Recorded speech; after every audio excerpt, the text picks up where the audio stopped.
สำหรับหัวข้อแรกเนี่ยนะคะคือหลายคนจะรู้อยู่แล้วว่าทุกวันนี้เนี่ยเทคโนโลยีเราเปลี่ยนไปพฤติกรรมของผู้บริโภคก็เปลี่ยนไปด้วยเพราะฉะนั้นเดี๋ยวเรามาดูกันว่าเราจะจัดการกับแฟชั่นมาร์เก็ตเพลสได้ยังไงบ้างกับหัวข้อนี้ค่ะ New Millennial Fashion Consumer นะคะโดยคุณเจนเอสติเวคูเร่ค่ะจาก Jayne Fashion Agency นะคะที่เธออยู่ในปารีสนะคะแล้วก็ยังเป็น Professor ของ IFM ด้วยนะคะหรือว่า Institut Français de la Mode จากประเทศฝรั่งเศสค่ะ So ladies and gentlemen, please join me to welcome Miss Jayne Esteve, Jayne's fashion agency in Paris and professor at IFM or Institut Français de la Mode.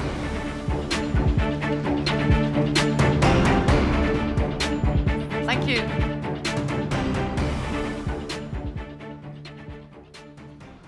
Good morning, everybody. It's really an honor and a pleasure to be here today and to be able to participate again on this second day in this wonderful initiative. The International Fashion Co-Design Symposium is really fundamental for the future of fashion and in Thailand.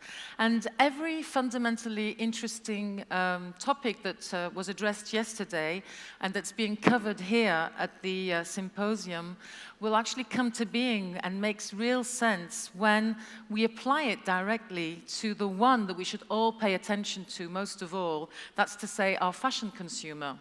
And he's changed so much this past decade. So I'd like to take this moment to deliver some ideas and some information that can help you understand this new fashion consumer a little bit better. First of all, let me very briefly introduce myself to you. I'm half English and half French. I have a multidisciplinary fashion activity based in Paris, which is built on 30 years of strategic and operational expertise within the international fashion industry. And my agency proposes a certain number of activities, consulting, events, and training. And I also teach in a certain number of schools. Here are some of the references, some of my customers. So my activities are always based around the idea that we should continue to strive to achieve a balance between creative intuition, inspirational culture, and economic reality. And this is always in tune with our customers' goals and skills. So this talk of mine that I've prepared for you this morning has been structured around 5 main points, which I will present to you briefly.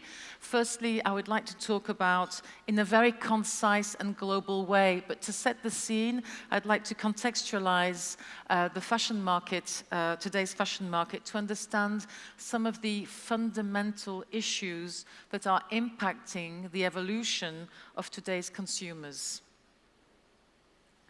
Am I speaking okay for the translation? It's okay? Secondly, we'll zoom into defining who the millennials are, because we're talking about millennials very much, but who are they exactly and how can we define them? That will set the scene. Then I'd like to share with you a certain number of observations and statements that we have to bear in mind when we understand not only the millennial but the new fashion consumer, because the new fashion consumer goes beyond the millennial, as you will see. And then I'd like to talk more about retail and the fashion marketplace, and so try to explain how this fashion marketplace and the retail situation has evolved tremendously and is still evolving and needs to evolve to suit the needs of this new fashion consumer. And lastly, I'll conclude with a few simple but I think important takeaways for you to bear in mind to think about how to seduce this new consumer. And if possible, I'd like to keep a little bit of time, maybe 10 minutes, so we can, I can answer some questions and we can exchange a little bit and be a little bit more interactive. So please, if you have any questions as we go along, don't hesitate to write them down and I'll do my best to try and answer. Okay, so this the first chapter, which is the fashion market context. It's obviously very, very fastly changing. It's an environment that is always changing. Fashion is a reflection of society as you know it, always has been historically and still today. And because we're in a very fast-moving era where things are escalating very, very quickly, of course, the environment is influencing the way the fashion system is evolving. So here I'm going to give you 6 or 7 strong statements that most of you already know, of course, but I think it's important to contextualize what we're talking about to define this new fashion consumer. So number 1, first of all, a few ideas around the global evolution, the global context evolution. So firstly, as you can see from these images, we're experiencing disruptive economical changes. They call it a crisis, but is it a crisis? Is it not just a transformation of the world we live in and the economical situation, because we're in this very moving and transmuting period? Is it a crisis or is it something else? Anyway, the important thing to say is that this economical environment has definitely changed very deeply the habits of consumption. And this is particularly true since 2008, 2009. And the millennials that we're talking about, they've grown up in this time of rapid change and economic difficulties. And this has obviously affected their outlook on the world, their outlook on life, and their expectations. And their worldview differs from that of previous generations, as does their set of priorities and their values and expectations. First point. Second point, recession leads to recovery. I put a question mark, but I think it's an affirmation. This is what we need to go towards. So due to this situation, consumers have become a lot more conscious about the act of buying, and they think twice before shopping. We can observe a decline in overconsumption compared with the golden years of consumerism in previous decades, where shop assistants were considered a little bit like waiters, and people just bought without thinking, overspending, and very often, particularly in Europe, delving into debt. This has impacted today's way of consuming fashion, of course, and I'm sure you can all see this in your day-to-day lives. And fashion consumers do not have the same needs. We talk about what do you need, but actually it's not a need anymore. When fashion consumers of today go to stores, it's more about desire. What do I desire? What do I dream about? What is going to make me want to buy? Why should I buy this garment? Because it's a question of desire. And I need to be seduced more about a whole brand concept, a history, etc. I need more than a product. The product has to be a good product, but I need a lot more. That was the second point. Third point of this global context. Yes, so I was putting that a new set of values has emerged from this situation. Third point, as you can see with this picture, is the importance of the ecological awakening. Now, we're still waking up very slowly. We're starting to open our eyes and maybe yawn a little bit. It's the beginning. We have a lot to do. But this ecological awakening is something that the millennial generation was born with. Okay, and it's a new consciousness that's emerging, and it's gradually transforming social and economical values, and it gives way to a new way of thinking. And we can be asking ourselves questions such as, no to greenwashing. A brand that sells itself as being eco-friendly or sustainable, but it's just marketing, will not work. People want the truth and authenticity.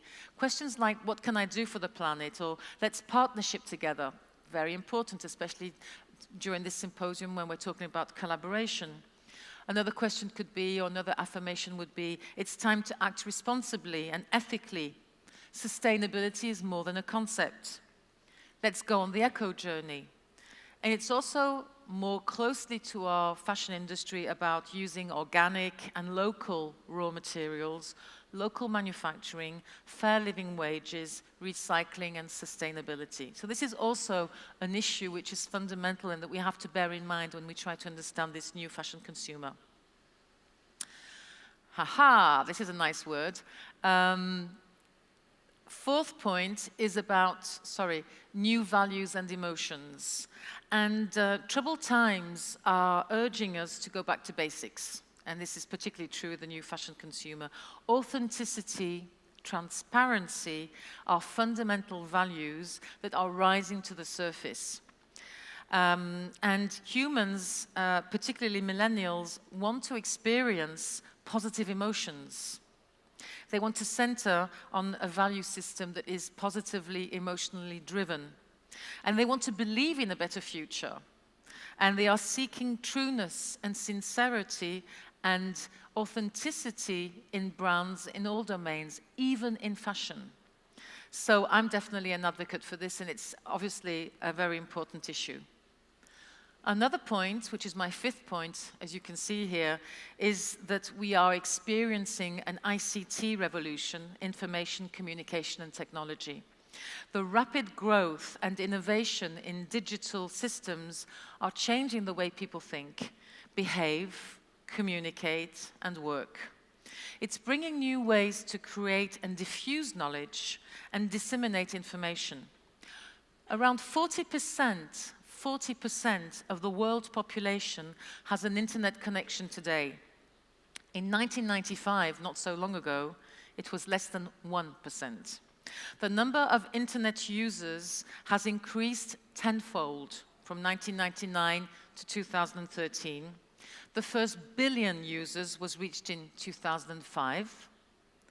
The second billion users in 2010. The third billion in 2014, and today it's 3.5 billion across the world. That's 49.2% of humanity. That's astounding. Another point is innovation.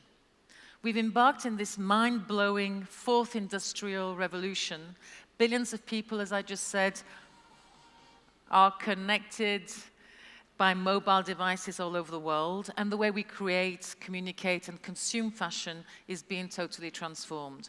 The first and second industrial revolutions in the 18th and 19th centuries were based on water, steam, electric power, and they helped us to mechanize making clothing and textiles, challenging the traditional system of craftsmanship and craft-based production, which we really need today, and we need to be sure that we're not losing all that know-how with people who are retiring and stopping working. But more recently, a radical change that took place industrially was with the third industrial revolution, which took place in the latter half of the 20th century.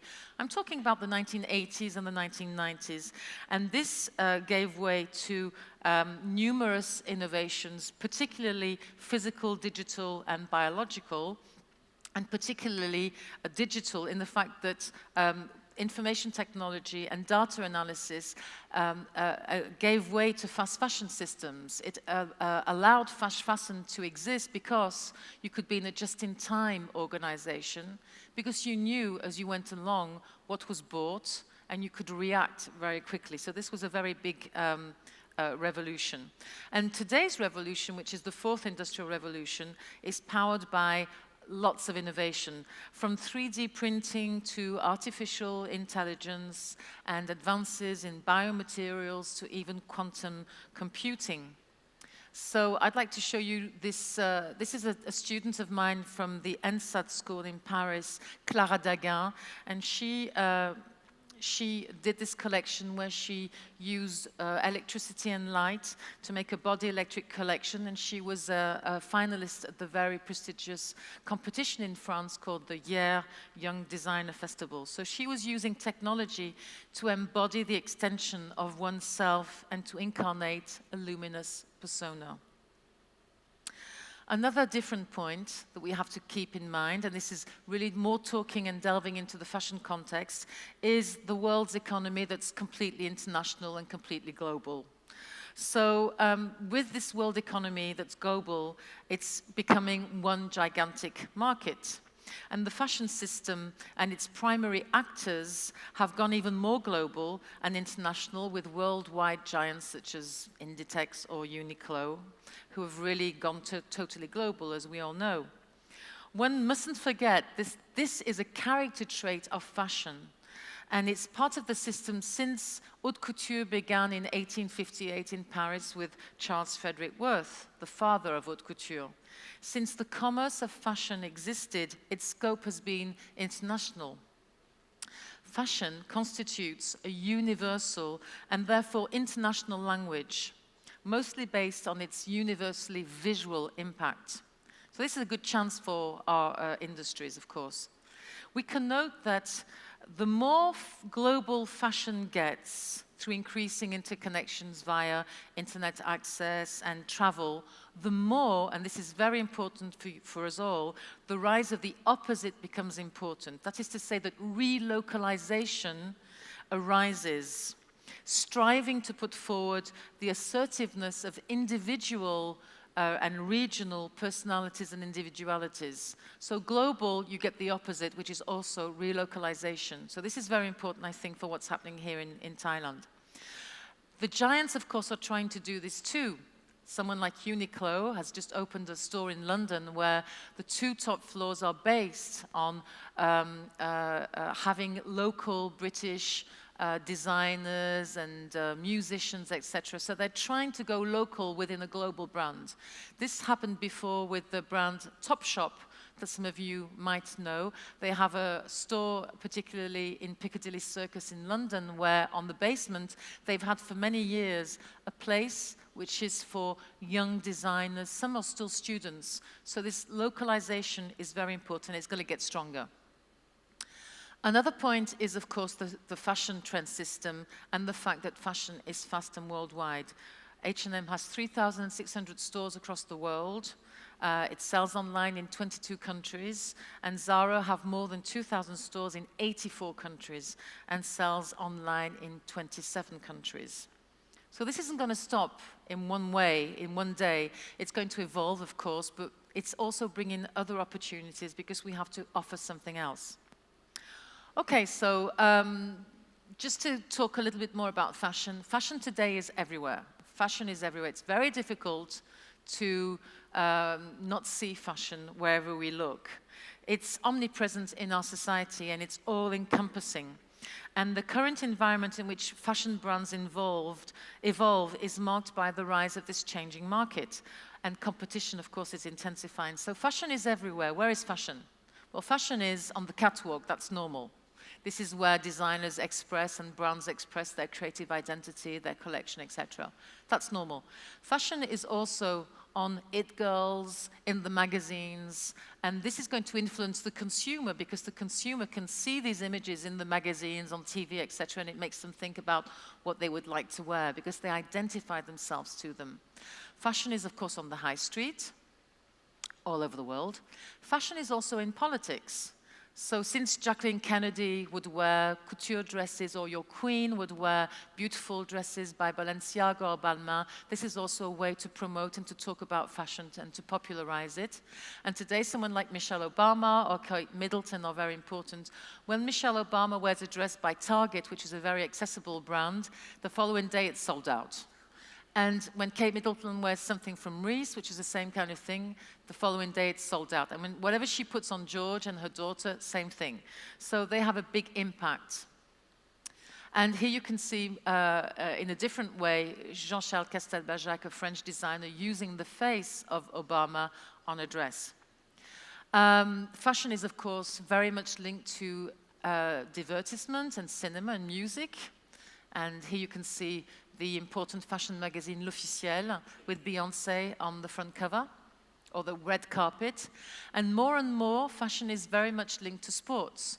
And you can see here the co-brandings between brand sports and important designers, such as Stella McCartney with Adidas. But we could also see at the Olympic Games, for example, the national teams wearing uniforms designed by a famous national designer. So fashion really is everywhere. It's even on mass market products such as Coca-Cola Light. Here you can see the image of Karl Lagerfeld. So why is fashion everywhere? Fashion is everywhere also because the ICT revolution that I mentioned previously has allowed trends to be popularized with what has become the fast fashion system. Innovative designers at the helm of fashion houses or artistic directors of big fashion houses exercise their intuitive and artistic creative process to design and propose fashion ideas that will become trends by the market in the form of fashion stories, star products, color palettes, fabric choices, and these are dissected and analyzed and transformed into high street trends. Here's an example with the famous shoe designed by Isabelle Marant, the wedge sneaker that has actually now become a style of a shoe that everybody is able to make. So just to finish this part on trends, I'd like to just show how a basic and fundamental fashion trend can go really across all over. This is Yves Saint Laurent by Hedi Slimane. It was his first collection. It's the black and white trend. So this black and white trend, this is how it goes. It starts on the catwalk. So we have 2 seasons here. We have some excerpts from summer 2015 and some from the winter season. Of course, these are exaggerated trends because we're talking about communicating a strong brand identity. But these will then be transformed into the red carpet. So we have famous models, etc., girls who are going to wear this before everybody else. They're photographed at events, and the consumer can see these images and starts to get ready for this trend. Then we have the magazines who say, okay, this is how you should do the black and white trend. And then we have the high street brands that communicate around this trend. And then we have the fashionistas all over the world who wear them. And it'll even delve into accessories, go into perfumery or cosmetics, and we can even find this trend in interior design. So another point I wanted to make before I finish this part is that fashion is made accessible, but also luxurious fashion is made accessible and desirable, and it's become much more than fashion trends that are accessible, because it's also about bringing these luxurious fashion design personalities to the general public and into the mass market segment worldwide. So this was initiated with the Karl Lagerfeld H&M collection in 2004, that's 12 years ago. And this last November, it was Olivier Rousteing and Balmain who joined forces with H&M to create a 100-piece collection. It was a capsule collection for men and women, and it was sold through a number of flagship stores. I don't know if you had this in Bangkok, I'm sure you did. It was sold out very quickly. And so it's making this idea of fashion accessible to the general public. And it also makes celebrities accessible to the general public, because Olivier Rousteing has his whole fashionista team with the Kardashians, etc. And when you buy a piece of his H&M piece, you're buying a piece of this world, even though the piece is 100 times or 50 times cheaper than a real Balmain jacket. Okay, so that was the contextualization part that I wanted to talk to you about. Second point, just briefly, so we know what we're actually talking about, who are millennials? Because we keep saying millennials, millennials, millennials, but who are they actually? So millennials actually comprise now 2 different generations, the Y generation and the Z generation. The millennials were, as the name suggests, were born around the turn of the 21st century, around the year 2000. Demographically, there are 2 billion millennials across the world. 86% of millennials are living in emerging markets, in Asia, in Brazil, in India. And they are taking over the number of baby boomers who were the previous biggest generation, you know, the ones that were born after the Second World War. Millennials are therefore the generation that make up the largest segment and the most future purchasing power. And their estimated world combined purchasing power globally is $10 trillion. For apparel, it's $2.45 trillion. So you can see they're really big, and they're going to get bigger and bigger. They are money conscious, and they are always careful about what they buy. But this doesn't mean that they don't spend their money. They do spend their money. And as the world's current young adults, they're today's trendsetters, which means that they give a window into the future, and by looking at them, we understand what other generations are going to want, because they ripple out into the other generations. Older generations are going to assimilate the behavior of millennials. So, millennials are made up of Generation Y and Z. And if we look more closely at Generation Y are today's young adults. They were born between 1985 and about the year 2000. So they are between 16 and 30 years old. And they are today's young adults. We can split them into two groups. We can split them into the 15 to 25-year-olds. These are usually still living at home or going to college. They're still dependent financially on their parents. And we also have a second split that can be between 25 and 30. And these are starting to make aspirational choices and purchases and settling into adult life. So there are other words that you can find and you can hear when we're talking about the Generation Y. You may have heard of echo boomers.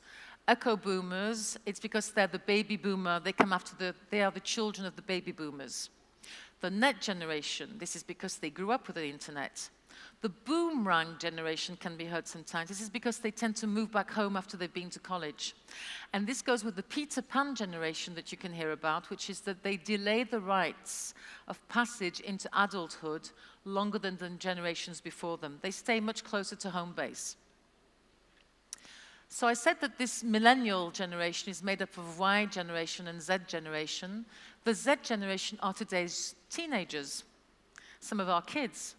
They were born around 2001, 2003, and they're between 13 and 12, 15 years old. So they are today's teenagers. They have an intuitive relationship with technology, and they are what we call participative web users, as opposed to before where we were a little bit more static. This is because they've never known the world without the web. And they use the web in a continuous way and have integrated certain applications in their everyday daily life in a very natural way. So they use YouTube a lot for listening to music and watching videos. They use Facebook not to chat or anything, but to make announcements and to organize events. They use Instagram to communicate their creative aesthetics and their personal branding in a fun and creative way. Thank you. And they're using more and more an application called Snapchat to share photos and communicate in a fun and creative way. 70% of Snapchat users are below 20 years old. I've tried to get my head around Snapchat, and honestly, I still find it very difficult, so I must be getting very old. My daughters use it, though. And each world region has developed its own specific applications, such as WeChat in China and Line here in Thailand. So Generation Z is also named by other terminologies. We talk about the Alpha generation, which signifies its new rapport with technology. And watch closely, we also call it the Generation C. Now, C, co-design, yes, means communication, means collaboration, it means connection and creativity. So I think for us today at this symposium, it's very interesting to note that we also talk about this new generation as the C generation. The Z generation is globally much more emancipated from brand culture, contrary to the Y generation.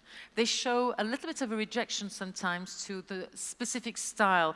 They don't want to have a normal look, and they don't want to have a total look imposed to them. They need to be creative. So another thing is that they're less materialistic, and they are definitely very much need to have comfortable and practicality in their garments. Their uniform, the Z generation, is, you can imagine, sweatshirts, trainers, baseball caps, baggy pants, leggings, in a stylish way, of course. Second point about the millennial, generation is, my third point is to talk about the new fashion consumer. So this new fashion consumer is, I want to talk about this new fashion consumer now through the idea of the importance of identity and communication. So, as I already said, you know, this is the first generation that was born and that grew up with the internet, which has made them, you know, adaptable to any convenience of device or applications. They don't know the world without the web, so they are digitally intuitive. And there are a certain amount of digital platforms, such as YouTube, as I said, or Instagram, that enable them to create personal brands. 72 hours are put online every minute on YouTube across the world.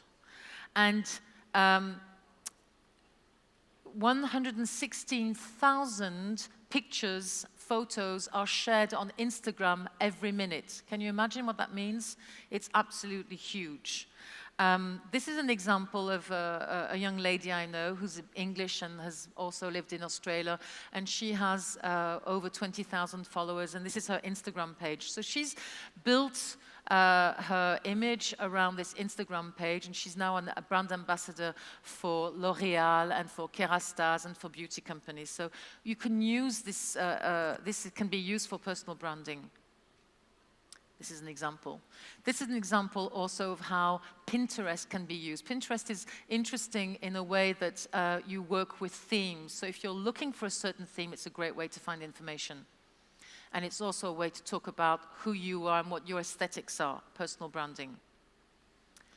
And I really like this advertisement by McDonald's because it said, you know, come as you are. This is very important. Millennials, they want to be who they are.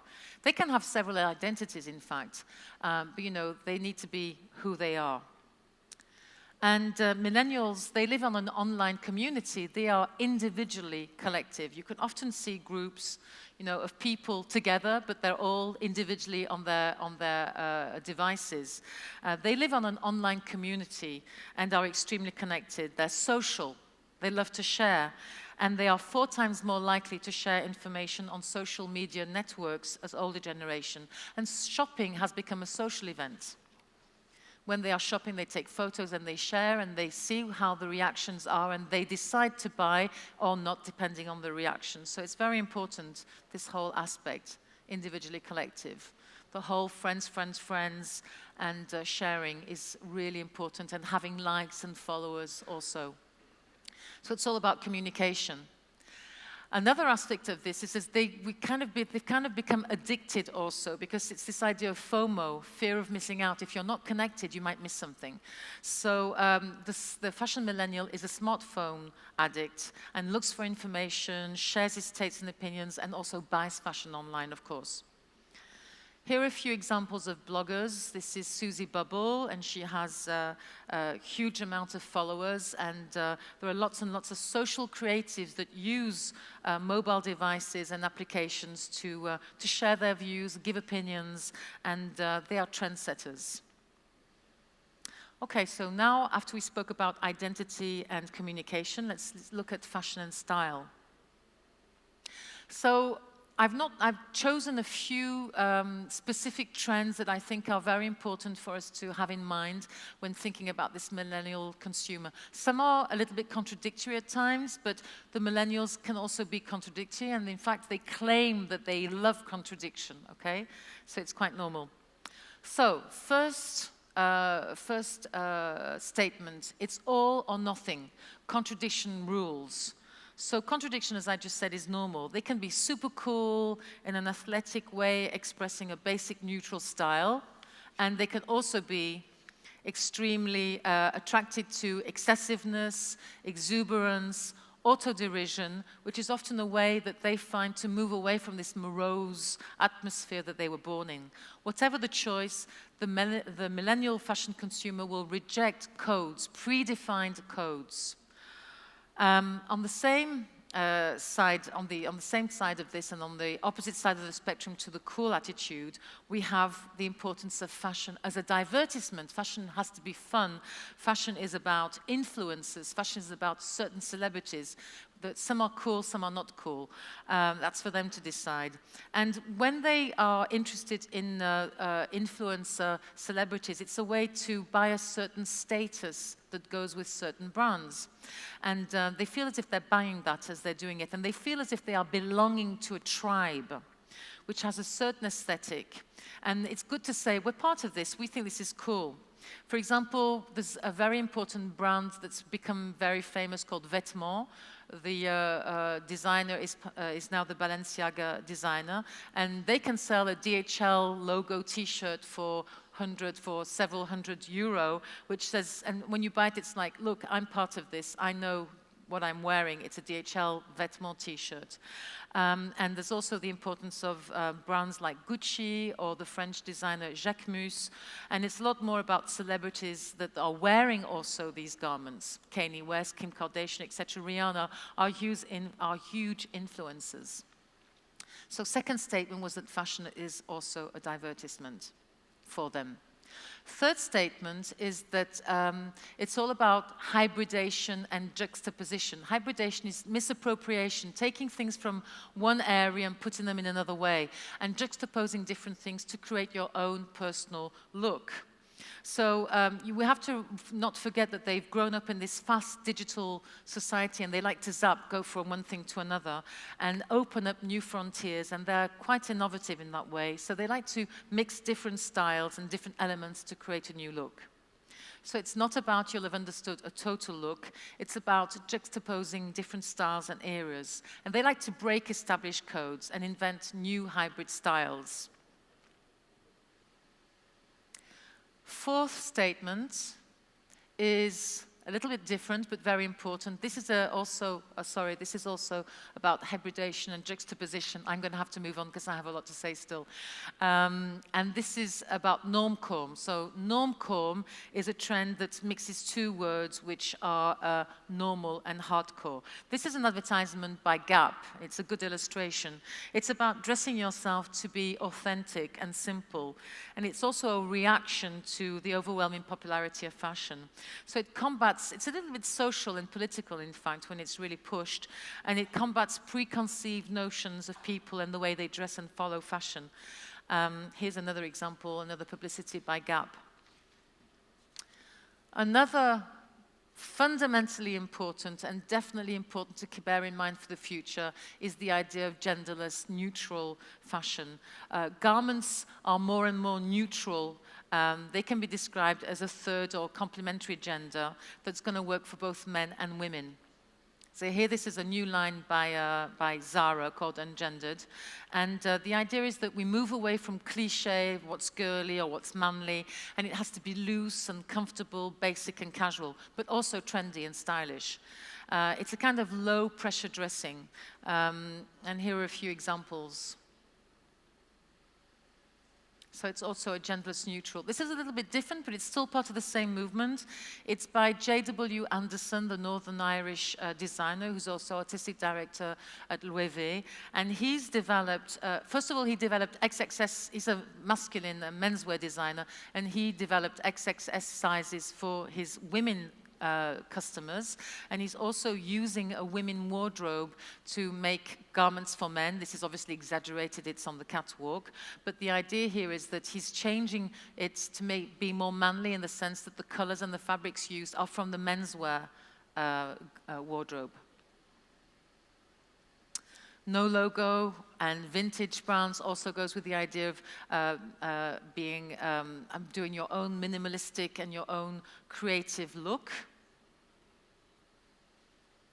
And this is very fundamental and stems from what we just said. I call it the coolitude or the cool attitude. It's a very strong underlying current of the zeitgeist, or what we call l'air du temps, or what we call the sign of our times. It's more about a look, it's about an aesthetic behavior, it's cultural, it's a way of being, it's an attitude. It's a style that evokes the contradiction of a certain self-control, but in a nonchalant way. It also describes a certain savoir-être, a way of living detached from the world's problems. And we have some very important brands who are working around this, such as Vêtements, I already talked about, Y Project, or a French brand called Wandern Island. And it's also what global brands like Uniqlo are working on. They're collaborating with cool lifestyle designers such as Jill Sander or Inès de la Frésange. And recently, Uniqlo has employed the French designer Christophe Lemaire, who's gone from Hermès to Uniqlo to work around this kind of wardrobe.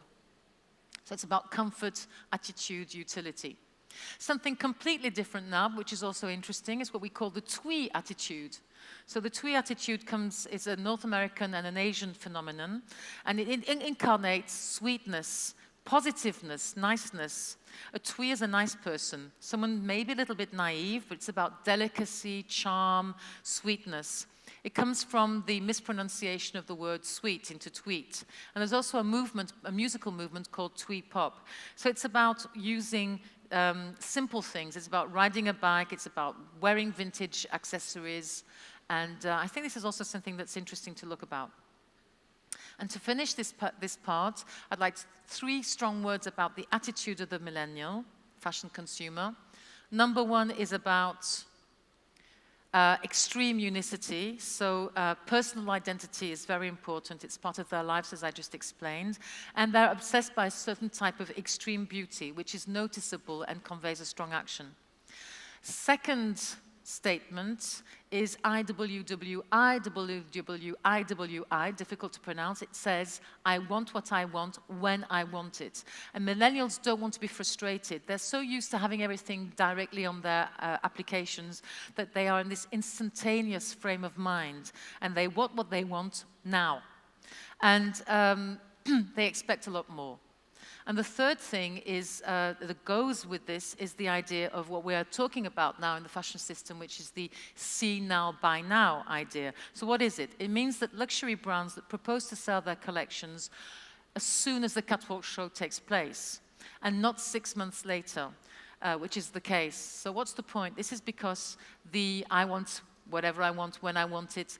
They want to be able to buy what they see, and because they can actually see the collections streaming or directly on the internet, they want to have those products straight away. So I'm going to have to move on a little bit because I think time is running by. So how can we bear this in mind now and think about particularly retail and how to handle the fashion marketplace? Well, of course, the new fashion consumer wants to enjoy a unique customer experience, whether it's in-store or online. There are 4 main consumer behaviors. We have the full web consumer, the full store consumer, the showroomer. The showroomer is someone who's going to go into the store, look at products, and buy them online. And we have the ropo, who's going to do the opposite, research online and purchase in the store. They're complex, and they expect a lot, and they're fast, and they're everywhere. So they want to have what we call a seamless shopping experience, whether it's on my phone, on my computer, in the store, in the window. There are about 20 touch points possible with the consumer. It has to be seamless. They have to be in the same place. And this is very important. They want to be able to use both in and out, whatever. And they want to be satisfied individually. They want you to look at them individually, and they want you to satisfy their personal desires. They want a lot more than just a product. They can buy products on the internet, but if they go into a store, they want a lot more. So they want to be advised. They want to be treated uniquely. They want to be pampered. They want to be understood. And they want to be advised by professionals. They want someone who can really explain the collection, the trends, the products, choose the right products that suits them. And they want to experience a lot more. Whatever you do that will bring some knowledge into to the customer to explain craftsmanship, everything that you do that will be an added value is going to be very helpful for the millennial. And the millennial also is into innovation, not gimmicky innovation, not something that's just there for show, but something that's going to be useful, such as being able to customize a product. They want to be taken care of again, as I said, not just thrown the shoes and get on with it, but, you know, actually help them to try them on and tell them about how to look after their products. So it means, and Burberry are very important for this, that we're moving from a web-to-store strategy to a web-in-store strategy, and we're talking about retail entertainment. And we're talking about the connected phygital store. Again, not in a gimmicky way, but in a very profound, positive way. And we want to create interaction. It's also a way of increasing your offer because you can show more than that you actually have in the store. You can serve your customers better. You can know about your customers better. And you can help staff to be more available because with digital, you can take away a lot of the chores that they have to do normally. So the connected digital store is important, and the web is going to help before shopping, during shopping, and after shopping. So it's to be integrated all the way through. These are just a few examples of how digital can be used. Selfridges and Nike here with the interactive window. We use social networks for purchasing or for using Facebook, for example, here. We can have interconnected interactive mirrors and digital changing rooms. This is Rebecca Minkoff in New York. And it's really a way to optimize the brand experience and the brand identity. This is Topshop and their 360-degree virtual experience catwalk show. So it's all about constant renewal and see now, buy now. And to finish, how can we win over this millennial consumer? Just a few simple words. It's going to be very simple and short, but I think for me it's effective. Number one, you have to be consumer-centric and human-centric. This is a new business model. You have to integrate the human-centricness and concentrate on building relationships and having a new company vision. We can't work alone. We have to work together. Thirdly, you have to place your customer at the heart of your strategy. And even think like a customer. Whoever you are, the designer, the marketer, whoever. Think like a customer, and always think about creating proximity and giving a true customer experience. This applies to retail, but not only. This applies to everybody in the textile and clothing chain. And lastly, think about your brand as a beacon. Always think about the experience that one can get from your brand. And place the human dimension at the heart of your brand. Redefine your brand strategy. Think about your identity. Train your sales team to sales excellence. Whether you're selling to a manufacturer, if you're doing textiles, whether you're selling to a retailer, to a wholesaler, it's all about sales excellency. Have a personal shopper attitude. Be your brand ambassador, etc. And to conclude, number one, always think about your DNA, think about the promises and the values that you're giving. Implement a consumer-centric business model and know-how. Create a seamless omnichannel strategy if you're able to go all the way through to retail and using digital.